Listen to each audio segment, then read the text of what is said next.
Powered by wonder cement, फर्क नजर आएगा।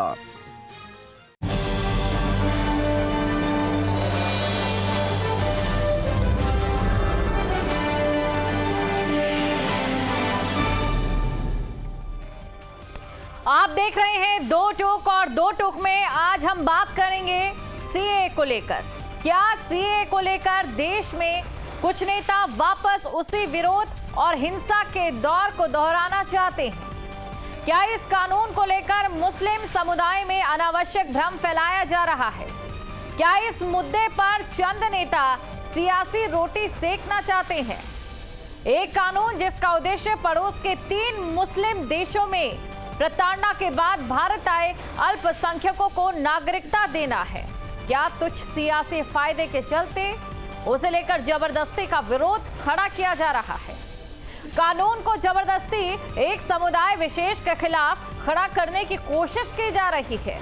बता दें कि लोकसभा चुनाव से ठीक पहले देश में सीए लागू करने की चर्चा जोरों पर है, और ऐसे में एक बार फिर नेताओं के जहरीले और भड़काऊ बोल सामने आने लगे हैं, और इसी बात को लेकर मुस्लिम लोगों को चेताया भी जा रहा है।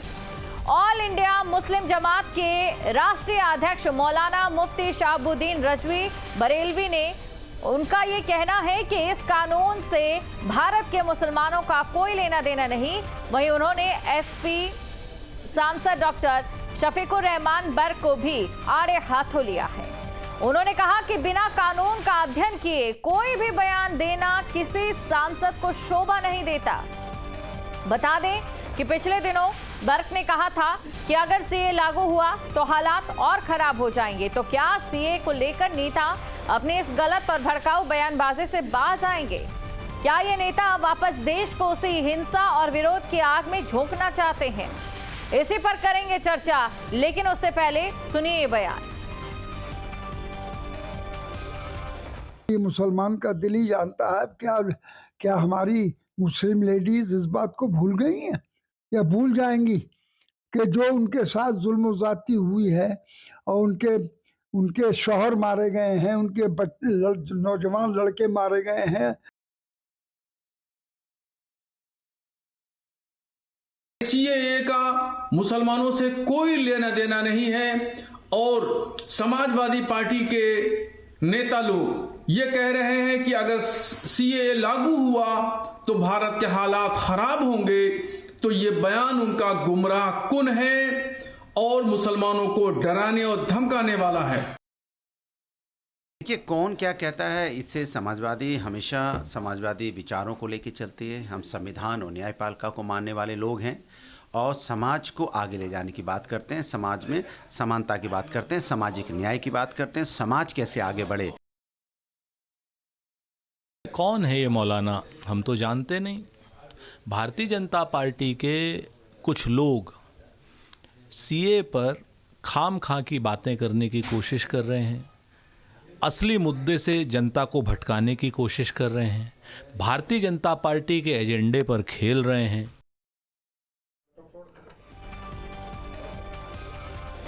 और ऐसे में सवाल है कि क्या सीए पर भड़काऊ बयानबाजी कर विपक्ष 2024 के लिए अल्पसंख्यक वोटों की जो गणित है उसे बिठाने की कोशिश में है? क्या 2024 के चुनावों से पहले अल्पसंख्यक वोटों के लिए इस मुद्दे को फिर से तूल देने की तैयारी है? और इन्हीं सब मुद्दों पर करेंगे चर्चा, लेकिन उससे पहले न्यूज स्टेट के ये सवाल। सीए पर बर्क की चोट, वोट के लिए दिखी खोट। सीए पर बर्क भड़काएंगे, 2024 का प्लान बनाएंगे। कानून पर बवाल, बरेली से दिल्ली तक उबाल। सीए होगा जल्द नोटिफाई, भाईजान की टेंशन हाई। शफीक ने किया गुमराह, अखिलेश ने दिखाई राह।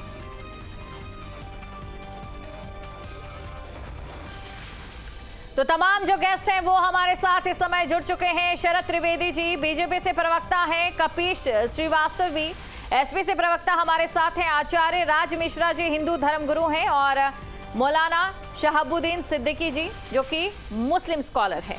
सबसे पहले मौलाना शहाबुद्दीन सिद्दीकी जी आपके पास में आना चाहूंगी, क्योंकि आप लोगों का नाम लेकर बार बार जो विपक्षी पार्टियां हैं वो ये कह रही हैं कि ये जो कानून लाया जा रहा है इससे खासी दिक्कत होगी।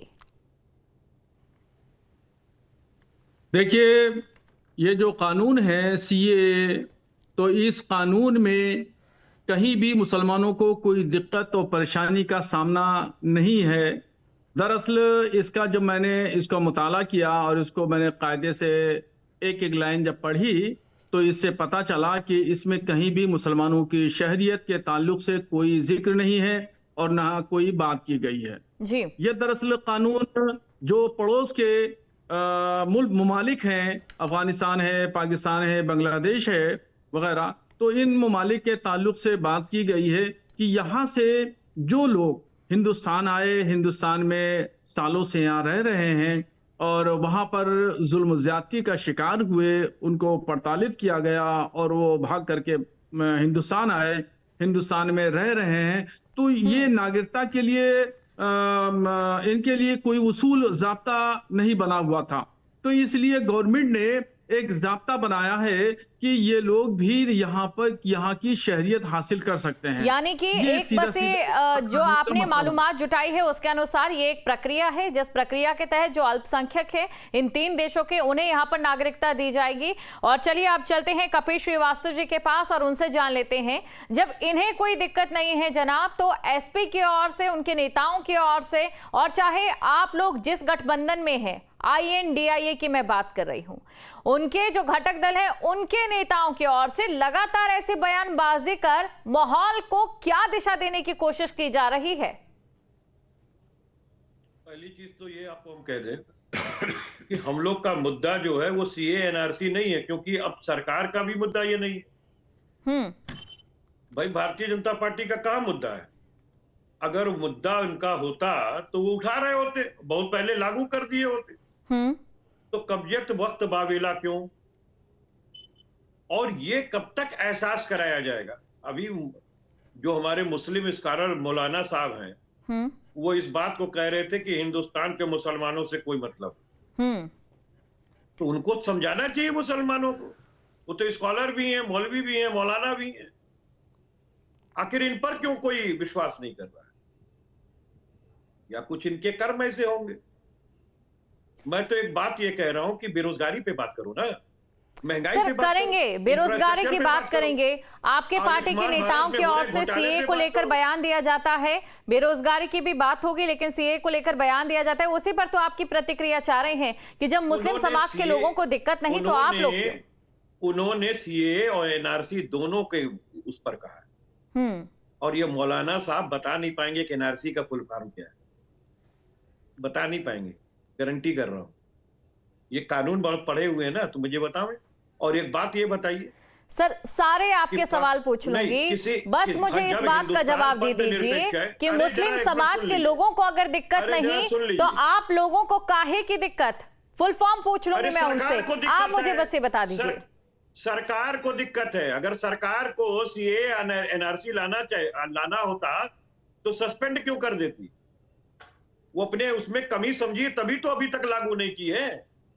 कहां विपक्ष का ये प्रश्न है CA और NRC? ये हमारा प्रश्न नहीं है। हमको भारतीय जनता पार्टी के प्रश्न में मत फंसाइए। हमारे प्रश्न सीधे हैं और साक्षात उस विषय से जुड़ते हैं जो पब्लिक से के डोमेन में हमारे लिए आवश्यक है, चाहे वो शिक्षा हो, चिकित्सा हो, चाहे वो। चलिए आपके पास मैं वापस लौटती हूँ, हालांकि मेरी बात का जवाब आप अभी भी नहीं दे पाए हैं। शरद त्रिवेदी जी के पास चलते हैं। शरद जी, विपक्ष को मौका मिल रहा है, तो क्या बीजेपी ने ये मौका नहीं दिया विपक्ष को बोलने का? एक तो पहले ये कि चुनावों से बिल्कुल पहले इसे लागू करने की बात कही जाती है, उससे पहले ये ठंडे बस्ते में था। लगातार विपक्ष ये सवाल पूछ रहा है कि अगर ये इतना ही पुण्य कर्म था तो पहले लागू क्यों नहीं कर दिया गया? नहीं, देखिए, पहले जो है ये शुरू से ही ये लोगों को भड़काने की कोशिश की जा रही थी। आप देखें कि मुसलमानों की जो राजनीति है वो 2 मुद्दों पर आधारित रहती है और बहुत आसान है मुस्लिम राजनीति, या तो उनको डराओ या उनको भड़काओ। तो ये कोई भी मुद्दा, आप CA NRC ले आइए, आप 3 तलाक का मुद्दा ले आइए, आप 370 ले आइए, सिर्फ ये है कि वो भड़काया जाएगा कि नहीं साहब ये देखिए मुसलमानों के खिलाफ है। और मैं इसको साबित कर सकता हूं कि इसका किसी भारतीय नागरिक से कोई लेना देना नहीं, मुसलमान हो, हिंदू हो, सिख हो, ईसाई हो, किसी भारतीय नागरिक से इसका कोई लेना देना नहीं है। और ये सिर्फ हिंदुओं के लिए या किसी एक विषय धर्म के लिए नहीं किया जा रहा, क्योंकि अगर ऐसा होता तो श्रीलंका से जो शरणार्थी आ रहे हैं उनके ऊपर भी ये लागू होता, उनके ऊपर ये लागू नहीं हो रहा है। तो ये उन देशों के लिए है जिन देशों में जो भारत ने विभाजन से अलग हुए थे और किसी वजह से, क्योंकि देश का विभाजन हुआ था, लोगों का विभाजन नहीं हुआ था, किसी वजह से, चाहे पैसे की वजह से या अपनी जमीन की वजह से वो वहां रह गए थे और उनके ऊपर इस तरह की जो प्रताड़ना की जा रही है। आप देखें अभी जो पाकिस्तान ह्यूमन राइट कमीशन ने कहा सर, है बस मेरा ये सवाल है कि पहले इसके लागू होने होने की बात क्यों ठंडे बस्ते में थी? चुनावों से बिल्कुल पहले क्यों एकदम से ये बयान आता है कि कोई रोक नहीं सकता? नहीं, हम तो पहले भी लागू करना चाह रहे थे, ये लोगों को समझाने की जरूरत थी, क्योंकि जहां कंटिन्यूअसली एक था कि नहीं साहब ये मुसलमानों के खिलाफ है, मुसलमानों को नमाज पढ़ने से रोका जाएगा, मुसलमानों को कुरान पढ़ने से रोका जाएगा, इसलिए सीए एनआरसी लाया जा रहा है। जो लोग जुलूस में निकले थे, हमारे प्रेस के मित्र, उनसे जब यानी कि बीजेपी की ओर से वक्त दिया गया और उस वक्त में जनता ने समझा और उसके बाद सीए लागू करने की बात जो है वो आगे बढ़ाई गई, ये आप कहना चाह रहे हैं? जी चलिए, इसी के साथ हम चलते आचार्य राज मिश्रा जी के पास, जो कि हिंदू धर्मगुरु इस समय हमारे साथ जुड़ चुके हैं। आचार्य जी, आपके सामने है विपक्ष की ओर से जो बयान दिए जा रहे हैं, मुस्लिम समाज को कोई दिक्कत नहीं है सीए अगर आ जाता है, क्योंकि आखिरकार उन्हें मालूम पड़ गया कि सीए का भारत के मुस्लिमों से कोई लेना देना नहीं, जो 3 देशों के अल्पसंख्यक हैं, अगर वो प्रताड़ित होकर भारत आते रहे ना तो उनको नागरिकता दी जाएगी। लेकिन जो विपक्ष इस समय कह रहा है उसे कैसे देख रहे हैं हिंदू समाज के लोग? देखिए, सबसे पहले मैंने आपको पहले भी जब हम कार्यक्रम में रहे हैं तो मैंने कहा कि विपक्ष का एक तरीका है झूठ ही लेना, झूठ ही देना, झूठ ही भोजन, झूठ समेना। ये श्री रामचरितमानस की चौपाई है कि जिसका काम है झूठ ही लेना, झूठ ही बोलना, झूठ ही कहना, झूठ ही समझाना, सब कुछ झूठ पर डिपेंड करता है। खैर ये चौपाई उस श्री रामचरितमानस से आती है जिसको हमारे सपा के नेता स्वामी प्रसाद मौर्य जी ने जलाने का प्रयास किया, जिसको जलाया गया, जिस पर कई बार आपत्तिजनक बयान दिए गए और आज पूरे देश में जो इनका गठबंधन है वो इस प्रकार के आपत्तिजनक बयान देता है। उसी श्री रामचरितमानस की ये चौपाई है।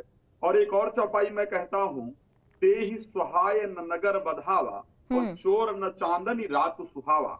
जिस प्रकार चोरों को चांदनी रात अच्छी नहीं लगती है ना, उसी प्रकार आज भारत में जो उत्सव हो रहे हैं, जो भारत की प्रगति हो रही है, जो भारत की वृद्धि हो रही है, वो वृद्धि शायद विपक्ष को किसी प्रकार से अच्छी नहीं लग रही है। बिल्कुल सत्य कहा दीपशिखा जी आपने कि आखिर क्या मतलब है भाई मुस्लिमों को?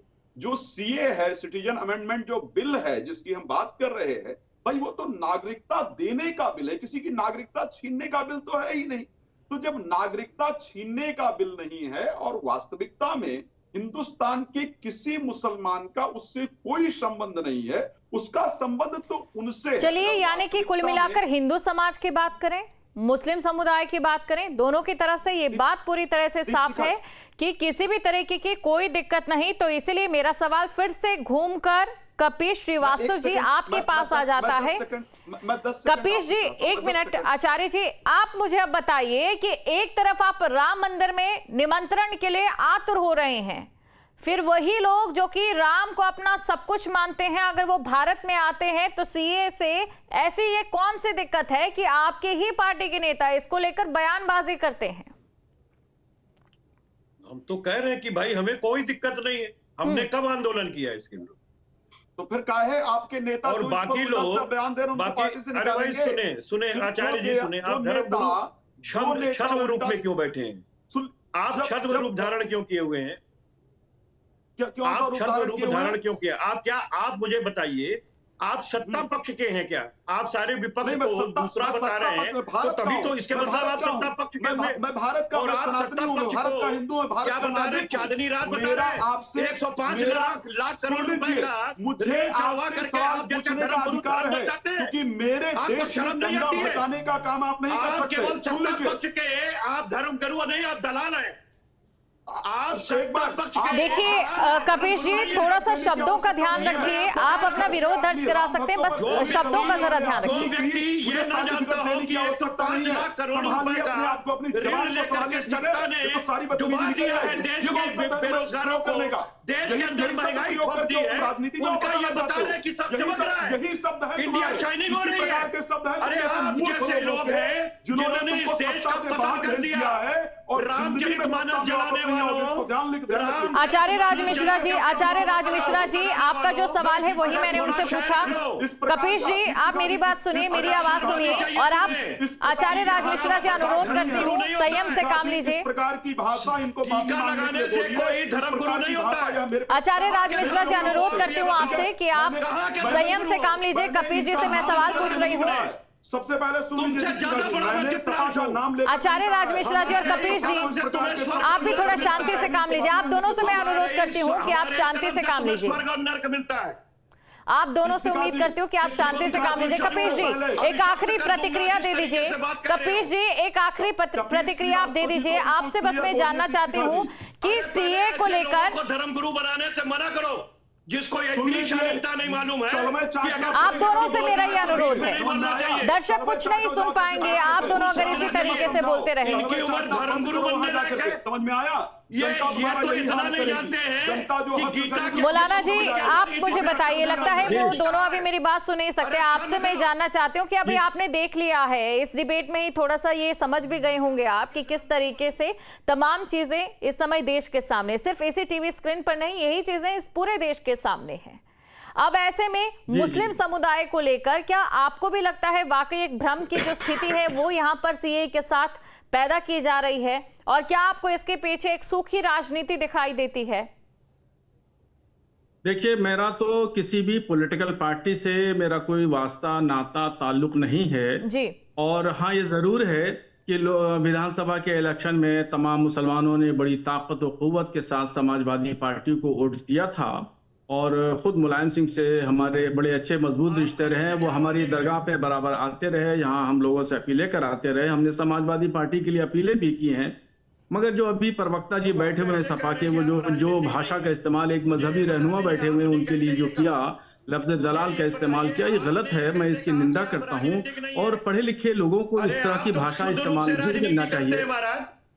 आपसे अनुरोध करते हैं कपीश मिश्रा जी, आपको समय दिया, आपने बोला, और उसके बाद ये जो चीजें रही हैं, मैं नहीं चाहती ऐसा रहे। और अच्छी बात कह रहे हैं मुस्लिम स्कॉलर जी जो इस समय हमारे साथ बने हुए हैं, तो उन्हें कृपया बोलने दीजिए। को सपोर्ट करते रहे, आप राजनीतिक दल का सपोर्ट करते रहे और कह रहे हैं आप राजनीतिक आदमी नहीं है। इससे शरद त्रिवेदी जी, आपसे मैं जानना चाहूंगी, आप मुझे ये बताइए कि क्या आप लोगों के पीछे भी कोई एक ऐसी मंशा है, क्योंकि विपक्षी पार्टियां ये भी आरोप लगाती है कि आप लोग उन्हीं अल्पसंख्यकों को मौका दे रहे हैं जो बीजेपी के वोटर्स हैं। बताओ किस सूक्ति में गीता के किस जब बिल लेके आए थे तो उसका किसी और धर्म से कोई लेना देना नहीं था। वो एक समाज के लोगों के, महिलाओं के साथ जिस तरह का अत्याचार होता उनकी रक्षा के लिए लाया गया था। 370वीं बिल जो है देश के लिए लाया गया था, और सीए एनआरसी सिर्फ उन लोगों के लिए है जो किसी वजह से इन देशों में रह गए थे और वहां पे उनको प्रताड़ित किया जा रहा है। पाकिस्तानी ह्यूमन राइट कमीशन ने कहा है कि वहां माइनॉरिटी सुरक्षित नहीं है। आपने देखा कि अफगानिस्तान में काबुल में किस तरह गुरुद्वारे में बम फेंका गया था, फिर वहां से गुरु ग्रंथ साहब को यहाँ पे हवाई जहाज से लाया गया। तो इन लोगों की रक्षा के लिए बिल्कुल, तो तमाम लोगों ने, नागरिक से इसका कोई लेना देना तमाम चीजें लोगों ने यहाँ पर देखी, और आप सभी ने अपनी प्रतिक्रिया हमारे समक्ष रखी, दर्शकों के समक्ष रखी। आप सभी का शुक्रिया अदा करना चाहते हूं मैं इस डिबेट में हिस्सा लेने के लिए। दो टोक में आज हम सीए को लेकर बात कर रहे थे, लेकिन जाते जाते एक बात मैं यहाँ पर जरूर कहना चाहूंगी। हम एक ऐसे देश में रहते हैं जहां पर राम मंदिर की जो प्राण प्रतिष्ठा हो रही है, उस प्राण प्रतिष्ठा के लिए जो दान आया वो मुस्लिम समुदाय से भी आया है। हिंदू तो खुश ही है, लेकिन मुस्लिम समुदाय से भी दान आता है। 3 तलाक की जो पीड़ित महिलाएं हैं उनकी ओर से जो वस्त्र सिले जाएंगे वो वस्त्र रामलला को पहनाए जाएंगे। इतना ही नहीं, जो जलाभिषेक किया जाएगा वो बहुत से मुस्लिम देशों से ही जो जल आया है उससे किया जाएगा। यानी कि आप अंदाजा लगा सकते हैं हम एक कैसे देश से हैं। इस देश का सौहार्द ना बिगड़े, ये हमारा प्रथम कर्तव्य है। दो टोक में फिलहाल के लिए इतना ही। मुझे दें इजाजत, आप बने रहें न्यूज़ स्टेट के साथ। नमस्कार।